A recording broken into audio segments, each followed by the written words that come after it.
All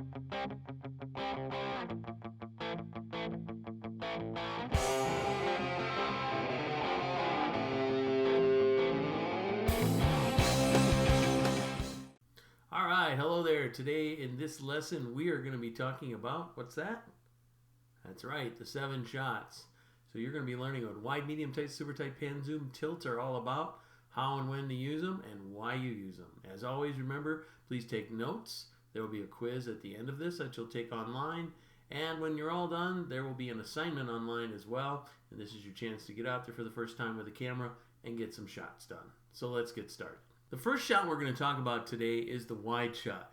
Now, like its name implies, it's a wide shot. You're going to zoom all the way back. You're going to get as many things as you can. And the purpose of the wide shot is to establish location. So when we see a wide shot, it helps us find out where we are. Now, this can be a wide shot of an entire building. It can be a wide shot of an entire classroom. If you're shooting in one of the kitchens, you get a wide shot that shows everything in the kitchen. And again, it helps us to establish location. That's on the test, so write it down and remember it. Let's take a look at some quick video that we have here, different wide shots. Now, these videos that you'll see today, these are all taken from actual news stories produced by the kids here at our school. So let's take a look at this first one. Okay, so obviously we're in the gym at some sort of event. There's that wide shot of the kitchen we talked about earlier, and another wide shot of the gym. So remember, wide shot establishes location. The second shot we're going to talk about today is the medium shot. Now, a medium shot, you're going to zoom in, you're going to see 3, maybe 4 different people in the shot that you could identify. In that last shot, we could identify people, but here it's going to be real obvious who they are. So this kind of helps you know who we're talking about. Is this a classroom full of students and we're zooming in on 3 or 4 of them, so we know one of them is going to be our subject? Is this a room full of teachers who are at a meeting? Whatever the case may be. We always want to see approximately 3 or 4 people, and again, this helps us establish who it's all going to be about. So let's take a look at a medium shot. Now here in this shot, we can see 3 or 4 kids. They're cooking away in the kitchen here at school. Some more kids at another event. There's 3 or 4 kids we can identify pretty easily. Same thing here. Here's an obvious 3 kids that we're probably going to be talking about. And so they bring that to the shot. It brings us in and we know, hey, the story here is probably going to be about one of these 3 kids. Let's move on to the next shot. The next shot is a tight shot. We've talked about wide and medium. Now we've got the tight shot. A tight shot generally tells you the subject of the video. Now this might be a shot of an individual person. It might be a shot of an individual product or place or item. But we're going to zoom in enough that we can tell and identify what it is. So let's take a look at some tight shots here from recent videos. Here we've got plates that are being shown, young lady being interviewed, a fireman outside of his fire truck doing an interview, tight shot of the lettuce being chopped up there, a tight shot of a man who's in the middle of judging a contest. Yes, he's supposed to be chewing because he's the judge for this particular contest. We've got wide, medium, tight, and now we're going to go in for a super tight shot. Unlike a tight shot, a super tight shot generally fills the frame with whatever it is that you're shooting. A super tight shot can be used to show detail in something. It can be used to add interest. It makes your shot just a little bit more interesting rather than the same wide shot of the room. This is your chance to be a little creative when you're videotaping your subject. So let's take a look at some super tight shots. And in this shot, we can see we got a nice tight shot of a little pork tenderloin being cooked up, fried up in the pan. Notice how big it looks. This is a great shot of some sockets. There's another nice shot of that tenderloin, a little bit on the rare side for my taste. And another tight shot, super tight shot rather, of some tools and of some egg rolls, it looks like there. Okay, so we've got wide, medium tight, super tight. And now the next 3 shots aren't so much shots as they are camera movements. The first of which is pan. When you're panning, you're moving your camera from left to right or right to left. Okay, the pan, you're going to just move it very nice, slowly and evenly on the tripod. Panning, again, panning is either done to find a new shot, or panning is done to show maybe how long a line is, or it's showing, you're following a basketball game, you're going left to right. The biggest thing I want to get across to you here is Don't pan without a reason. That's right, I'll say that again. Don't pan without a reason. Showing the classroom is not a reason. That's what a wide shot is for. You don't want to show all the students just sitting still at their desk. You don't do that with your head. You don't sit there and move left, right, left, right. You pan for a reason. For example, let's say you're doing a tight shot of someone sitting in line outside of Best Buy store on a Black Friday.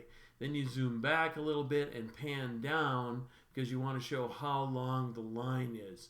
You're doing it for emphasis. You're not doing it just because, hey, I think I'll move the camera around. So let's take a quick look. We've got a short pan shot here. And here we're panning across my game room.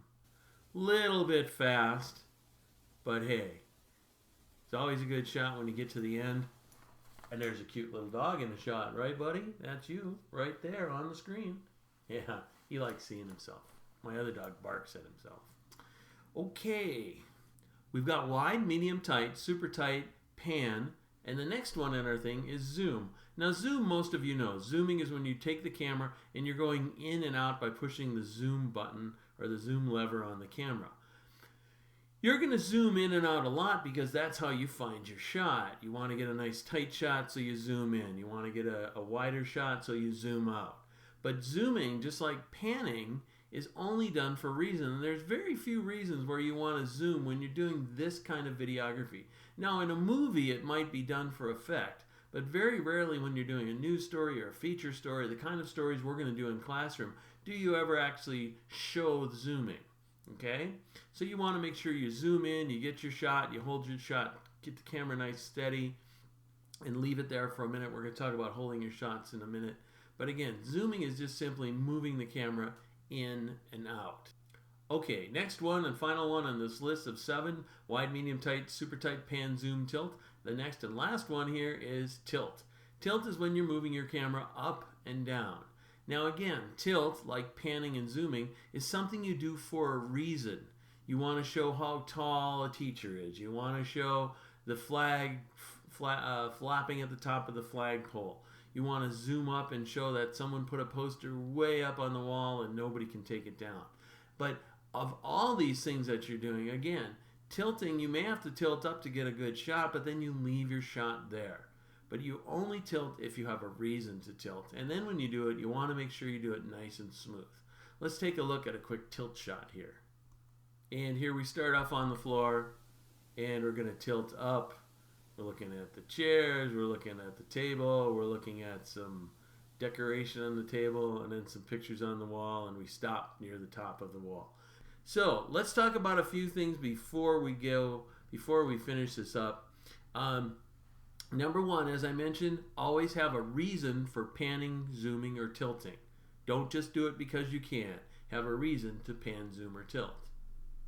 Number two, when you get your shot lined up, you find that nice shot, you get your camera set up, you've zoomed in or zoomed out, and you decide, hey, this looks good, I've thought about the rule of thirds. Remember that from the last video? You've got everything looking pretty. When you hit that record on the button, on the camera, you hit that record button, what's going to happen is your camera's going to move a little bit. So you need to record long enough so that you can edit that movement out. The same thing, of course, happens at the end when you push the button again to stop the recording. Camera's going to move a little bit, and we want to edit that out as well. So make sure every shot you do is at least 30 seconds long. That's right. That's the minimum amount of time you want to hold your shot for 30 seconds. Okay, the next thing on our list is be aware of your background. Is there a tree growing out of somebody's head? Is someone standing next to a light pole so it looks a little unusual that they got a pole growing out of their head? Is someone in the back photobombing you? All right, the next thing on here, watch your lighting. Again, look in the background. Are you in a classroom, the person's sitting next to a window and you're shooting toward the window? Well, you're not going to get a very good shot because the person's going to look like they're in a silhouette because the lighting's coming behind them. The first rule to remember with lighting is the lighting should almost always be behind the photographer. That's you. So make sure when you're shooting, if it's early morning or late afternoon, or if the sun is coming through a window, put the window at your back and shoot into the classroom. And speaking of classrooms, there's a lot of teachers, myself included, who sometimes have the lights off in the classroom. you need to go up to those teachers and very nicely say, hey, can I turn on the lights because it's a little dark in here and it'll make my shots look better. Because if they're too dark, I'm going to reject them and I'm going to make you go reshoot them again. All right? The next thing to remember, you need to shoot the entire sequence, wide, medium, tight, super tight. Get 2 or 3 wide shots. Get 2 or 3 medium shots. 2 or 3 tight, 2 or 3 super tight. This is going to be true. Get into this, doing this all of the time. Every time you go to shoot, especially when you're doing news stories and feature stories, you want a variety of shots. We don't want to see all medium shots. We don't want to see all super tight shots. We want to see a nice wide variety. We want that establishing shot, that wide shot at the very beginning of the video or somewhere near the beginning of the video so we can tell what's going on. All right, and finally, this one's going to sound a little unusual, but don't talk while you're filming. In other words, if you set up the camera and you start filming and you start telling your friend, oh my God, you wouldn't believe what she did. She was talking to me all afternoon. Your camera's recording that. And the thing is, we're not going to turn the audio off because the audio that's on these videos is known as natural sound or nat sound. Nat sound is when you're filming in the gym and they're playing basketball. If we see someone running and dribbling a basketball, we need to hear the squeak of their sneakers on the floor and the thud, thud, thud of the basketball as they dribble across the floor. If a teacher's talking at the front of the room, we want to hear that. We don't want to hear you talking about that teacher.